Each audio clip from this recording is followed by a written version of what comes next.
დღეს გვაქვს უწყვეტი პროტესტის 100-ე დღე ზუგდიდში. ჩვენ ამ 100 დღის მანძილზე არც ერთხელ არ გავჩერებულ ვარ და ყოველ დღე აქ სამხარეო ადმინისტრაციის წინ ხან სხვა სახელმწიფო შენობებთან გამოდივარ და ვაპროტესტებ ქვეყანაში არსებულ უმძიმეს ვითარებას. ზუგდიდის მოსახლეობა, ისევე როგორც დანარჩენი საქართველო, ძალიან კარგად აცნობიერებს, რომ დღეს ჩვენს ქვეყანას უდგას გადამწყვეტი მომენტი.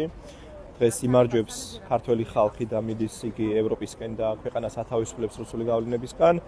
ან თუ რეჟიმმა მიაღწია წარმატებას, რაც ჩემის აზრით გამორიცხულია, ჩვენ ძალიან დიდი ხნით აღმოჩნდებით რუსულ ჭაობში, იმ ჭაობში, რომელში ყოფნის 200 წელზე მეტი პერიოდის გამოცდილება გვაქვს და რასაც კარგი ჩვენი ქვეყნისთვის არასდროს არაფერი არ მოუტანია.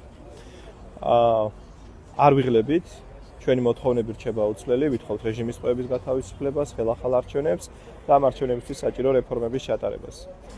პირველ რიგში მაძლევს მოტივაციას ჩემი სამი შვილი, რომლებიც მინდა რომ ევროპულ სახელმწიფოში თავისუფალ საქართველოში გაიზარდონ და ის ბრძოლა, რასაც დღეს ჩვენ ვაწარმოებთ და ერთ-ერთი ძალიან მცირე წვლილი მეც შემაქვს ამაში, ჩემი შვილებისთვისაც არის მათ შორის, იმიტომ რომ მათ მინდა რომ ბედნიერი მომავალი ჰქონდეთ. ბედნიერი მომავალი ჰქონდეთ აქ საქართველოში, რაც რუსული გარემოს, რუსული რეჟიმის, რუსული მმართველობის პირობებში უბრალოდ გამორიცხულია.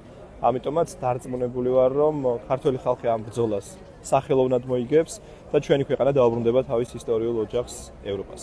მთავარი გზავნილი მე დავესესხები ჩხორო წყუს პროტესტს, გაბედით პროტესტი ყველგან, იმიტომ რომ დღეს თუ ჩვენ ჩუმად ვიქნებით, რუსული რეჟიმი მოგვერება, მაგრამ რასაც ხედავთ, ძალიან ბევრ ქალაქში საქართველოში ხალხი არ ჩერდება და მთავარი გზავნილი რაც მე მექნება სხვა ქალაქში თუ სოფლებში მცხოვრები ადამიანებისათვის არის ის, რომ დღეს არის სწორედ ბრძოლის დრო.